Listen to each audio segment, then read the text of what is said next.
الحمد لله نحمده ونستعينه ونستغفره ونعوذ بالله من شرور أنفسنا ومن سيئات أعمالنا من يهده الله فلا مضل له ومن يضلل فلا هادي له وأشهد أن لا إله إلا الله وحده لا شريك له وأشهد أن محمدا عبده ورسوله أما بعد அன்புள்ள சகோதரர்களே, இந்த தும்மாவுக்கு வருகின்ற விஷயத்தில் இன்னொரு அம்சம், வருகிற நேரத்தில் ரசூலுல்லாஹி ஸல்லல்லாஹு அலைஹி வஸல்லம் அவர்கள் இருப்பதில் நல்ல ஆடையாக வாசம் நல்ல வாசம் பூசி வருவதை ரசூலுல்லாஹி ஸல்லல்லாஹு அலைஹி வஸல்லம் அவர்கள் விரும்பி இருக்கிறார்கள். அந்த நேரத்தில் இருப்பதில் நல்ல ஆடையுடன் வாசம் பூசி வருவதை ரசூலுல்லாஹி ஸல்லல்லாஹு அலைஹி வஸல்லம் அவர்கள் விரும்பி இருக்கிறார்கள். அது மாத்திரமல்ல, வாசம் கொடுக்கப்படுற நேரத்தில் ரசூல் ஸல்லல்லாஹு அலைஹி வஸல்லமுடைய பொது பண்பாக கான லா யருது தீப், வாசம் கொடுக்கப்பட்டால் அதை வேண்டாம் என்று என்ன செய்ய மாட்டார்கள், ரசூலுல்லாஹி ஸல்லல்லாஹு அலைஹி வஸல்லம் அவர்கள் சொல்ல மாட்டார்கள் என்ற செய்தியெல்லாம் நாம் என்ன செய்கிறோம், பார்க்கிறோம். எனவே வாசம் பூசிய நிலையில் அழகான நிலையில் பள்ளிக்கு வருவதை ரசூல் ஸல்லல்லாஹு அலைஹி வஸல்லம் வலியுறுத்தி இருக்கிறார்கள். யாரால தவிர்க்க முடியாதோ வேலைகள் அப்படி இருந்தால், அலுவல்கள் அப்படி இருந்தால் ஜும்மாவை அதை என்ன செய்யாது, பாதிக்காது. ஆனால் முடிந்தவர்கள் அப்படி அழகான முறையில் வர வேண்டும் என ரசூலுல்லாஹி ஸல்லல்லாஹு அலைஹி வஸல்லம் அவர்கள் சொல்லி இருப்பதை நம்ம பார்க்கிறோம். அடுத்த கட்டமாக அன்புள்ள சகோதரர்களே, ஜும்மாவிலே இமாம் உரை நிகழ்த்துகின்ற விஷயத்தோடு சம்பந்தப்பட்ட ஒரு சில அம்சங்கள். ஜும்மாவை பொறுத்த வரைக்கும் நாம் பழகின ஒரு காலத்தில் இருப்பதனால் இப்பொழுது நான் நடத்தக்கூடிய ஜும்மா உரை கூட ரசூல் ஸல்லல்லாஹு அலைஹி வஸல்லம் காலத்தோடு ஒப்பிட்டால் நீளமானது. ரசூல் ஸல்லல்லாஹு அலைஹி வஸல்லம் காலத்தோடு ஜும்மாவோடு ஒப்பிட்டால் நீளமானது.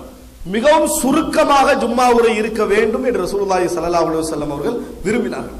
மிகவும் சுருக்கமாக ஜும்மா இருக்க வேண்டும் என்பதில் ரசூலுல்லாஹ் என்ன சொன்னாங்கன்னா, ஒரு மார்க்க விளக்கம் உள்ளவருடைய உரை எப்படி இருக்கும் என்றால், அவரது அதாவது தொழுகை நீண்டதாகவும் ஜும்மா சுருங்கியதாக இருக்கும் என்று ரசூலுல்லாஹி ஸல்லல்லாஹு அலைஹி வஸல்லம் அவர்கள் சொன்னார்கள். எப்படி மஇன்னத்துன் அலா ஃபிக்ஹி சொன்னார்கள். அவருடைய ஃபிக்ஹுக்கு பெரிய ஒரு ஆதாரம் என்று சொன்னாங்க. அதாவது ஜும்மா சுருங்கியதாகவும் தொழுகை நீட்டமானதாகவும். ஜும்மாவை விட தொழுகை நீட்டமானதல்ல. தொழுகை என்ற அடிப்படையில் ஏனைய தொழுகைகளோட நீட்டமாக இருக்கிறோம். உரை என்ற அடிப்படையில் என்ன செய்யணும், ஏனைய உரைகளை விட சுருக்கமாக இருக்கிறது. இதோட ஒப்பிட்டு ஒன்று பெருசா ஒன்று சிறிசா இருக்கிற ரசூலுல்லாஹ் என்ன செய்யல, சொல்லவில்லை.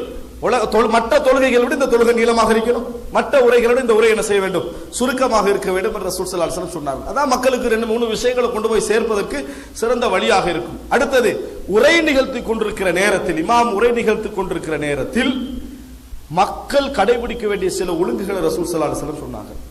எந்த விதமான நன்மை ஏவுதல் தீமையை தடுத்தலில் மக்கள் ஈடுபடக்கூடாது. ரசூல் ஸல்லல்லாஹு அலைஹி வஸல்லம் மிம்பர்ல உள்ளவர் அதை செய்யலாம், கீழே உள்ளவர்கள் பேசுவரை பார்த்து என்ன செய்யக்கூடாது, பேசாது என்று கூட என்ன செய்யக்கூடாது, சொல்லக்கூடாதுன்னு ரசூலுல்லாஹ் சொன்னாங்க. அதான தீமையை தடுத்தல். அந்த வேலையை நீங்க என்ன செய்யக்கூடாது, செய்யக்கூடாதுன்னு ரசூலுல்லாஹி ஸல்லல்லாஹு அலைஹி வஸல்லம் அவர்கள் என்ன செய்தார்கள், சொன்னார்கள் என்ற செய்தியை நம்ம பார்க்கிறோம். ஆனால் இன்றைய காலகட்டத்தில் பல விஷயங்கள் சுட்டிக்காட்டப்பட வேண்டி இருக்கிறது. ரசூல் ஸல்லல்லாஹு அலைஹி வஸல்லம் அவர்கள் யார் மன் லைப பில் ஹஸா ஃபகத் லஹா, உன்னால கல்லுகள் இருக்கும், அதை யார் இப்படி பிடிச்சி விளையாடிக்கிட்டு இருக்கிறாரோ அவர் ஜும்மாவை பாழாக்கி விட்டார் அப்படின்னு ரசூல் ஸல்லல்லாஹு அலைஹி வஸல்லம் சொன்னார்கள். இன்றைக்கு சொல்வதாக இருந்தால் மொபைல் போன், அதை ஏதாவது என்னது பிடிச்சி நோண்டிக்கிட்டு இருந்தோம் என்று சொன்னால் அதுவும் இதுவும் சமமானதுதான். அல்லது இன்றைக்கு எல்லாருக்கும் தண்ணி போட்டில் என்ன செய்து கொடுக்கப்படுது, தண்ணீர் குடிப்பது ஜும்மாவுடைய நேரத்தில் தண்ணீரை குடிச்சிருக்கிறது, அதுதான் ஜும்மாவுடன் நடந்து கொண்டிருக்கிற நேரத்தில் அதே குற்றம் அவருக்கு என்ன செய்யும், வந்து சேரும். இல்லைன்னா கடைசியில் என்ன செய்யும், சோட்டிட்ஸ் எல்லாம் கொண்டு வச்சுக்கொள்வாங்க. ஜும்மா உரை போய்கிட்டு இருக்கு, குடிக்கலாம் சாப்பிடலாம் தானே, குடிக்கலாம் என்றால் சாப்பிடலாம் என்கின்ற ஒரு இடத்துக்கு என்ன செய்து விடும், வந்துவிடும். ரசூலுல்லாஹி ஸல்லல்லாஹு அலைஹி வஸல்லம் அடுத்தவர்கிட்ட பேசுறதே தடை என்று சொல்லி இருக்கிற நேரத்தில் ரசூலுல்லாஹி ஸல்லல்லாஹு அலைஹி வஸல்லம், நீ கல்ல முன்னால கல் இருக்குது, அது ரெண்டு பிடிச்சா விளையாடுறது, அதை ரசூல் ஸல்லல்லாஹு அலைஹி வஸல்லம் ஜும்மா பால் என்று சொல்கிற நேரத்தில் இந்த கேமரா இருக்குது, ஜும்மாவுக்கு முந்தைய இந்த வீடியோ செட் பண்ணிடணும்.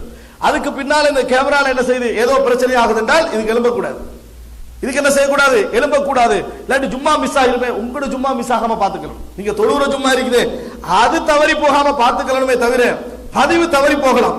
நாம இது கடமை, மார்க்க ரீதியான கடமை.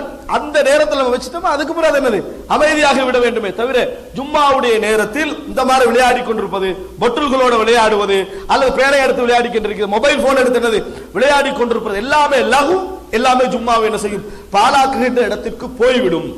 உடனே பாழாகிவிடும் அர்த்தம் அல்ல. ஆனா ரசூல் ஸல்லல்லாஹு அலைஹி வஸல்லம் லகு என்று சொன்னார்கள். லகு என்றா என்ன, ஜும்மாவை பாழாக்கக்கூடிய ஒரு அம்சமாக அதை என்ன செய்து விடும், மாறிவிடும் என்று ரசூலுல்லாஹி ஸல்லல்லாஹு அலைஹி வஸல்லம் சொல்லி இருக்கிறார்கள். எனவே அதுல மிக கவனமாக நாங்கள் என்ன செய்ய வேண்டியிருக்கு, நாங்கள் வருவது இபாதத்துக்காக, அந்த இபாதத் ஏற்றுக்கொள்ளப்பட வேண்டும் என்ற விஷயத்தில் நாங்கள் மிகவும் கவனமாக இருக்க வேண்டும். இது ரசூல் ஸல்லல்லாஹு அலைஹி வஸல்லம் அவர்கள் வலியுறுத்தி சொல்லி இருக்கிறார்கள். அதனால தான் சொன்னார்கள் இஸ்தமா ஃபஅன்ஸத, யார் அந்த ஜும்மாவை காது கொடுத்து கேட்கிறாரோ என்று ரசூல் ஸல்லல்லாஹு அலைஹி வஸல்லம் அவர்கள் அந்த ஜும்மாவுக்கு சொன்னதற்கான மிக முக்கியமான காரணம் அதுதான். இறுதியாக அன்புள்ள சகோதரர்களே, இந்த மாதிரி நம்ம ஜும்மாவை கேட்டோம் என்று சொன்னால், அந்த உரைகள் மனதிலே பதிய வைத்துக் கொண்டோம் என்றால், முறையாக அதை போன்று தொழுது விட்டு போனோம் என்றால் ஜும்மாவுடைய கூலி முழுமையாக கிடைக்கும் அப்படின்னு ரசூலுல்லாஹி ஸல்லல்லாஹு அலைஹி வஸல்லம் அவர்கள் சொல்லி இருக்கிறார்கள். அது ஒரு பெரியோரு இபாதத்து செய்த ஒரு நன்மை எங்களுக்கு என்ன செய்கிறது, அதிலே இருக்கிறது. கடைசியாக அன்புள்ள சகோதரர்களே, ஜும்மா முடித்த பின்னால் ரசூலுல்லாஹி ஸல்லல்லாஹு அலைஹி வஸல்லம் 2 ரக்காத்துக்களும் தொழுவார்கள், 4 ரக்காத்துக்களும் தொழுவார்கள். 2 ரக்காத்துக்களும் தொழுவார்கள், 4 ரக்காத்துக்களும் தொழுவார்கள். பள்ளியில் தொழுதாலும் 2 அல்லது 4 தொழ வாய்ப்பு இருக்குது. ரசூல் ஸல்லல்லாஹு வீட்டுக்கு போனாலும் 2 அல்லது 4 தொழ வாய்ப்பு இருக்கிறது. பள்ளியில் இருந்தா 4 அல்லது வீட்டில் இருந்தா 2 என்று சொன்னால், அல்லது வீட்டில் இருந்தா 4 பள்ளியில் இருந்து 2 என்று எந்த விதமான ஆதாரபூர்வமான செய்திகளும் இல்லை. பள்ளியிலும் விரும்பினா 2 ரக்காத்துக்களாக 4 ரக்காத்துக்கள் தொழலாம். வீட்டுக்கு போய் அல்லது ரூமுக்கு போய் என்ன செய்யலாம், 2 4 ரக்காத்துக்கள் என்ன செய்யலாம், தொழலாம் என்று ரசூலுல்லாஹி ஸல்லல்லாஹு அலைஹி வஸல்லம் நடைமுறையில் நம்ம பார்க்கிறோம். எனவே அன்புள்ள சகோதரர்களே, இந்த ஜும்மாவுடைய இந்த சுருக்கமான நேரத்தில் முடிந்த அளவுக்கு சொல்லி இருக்கிறேன்.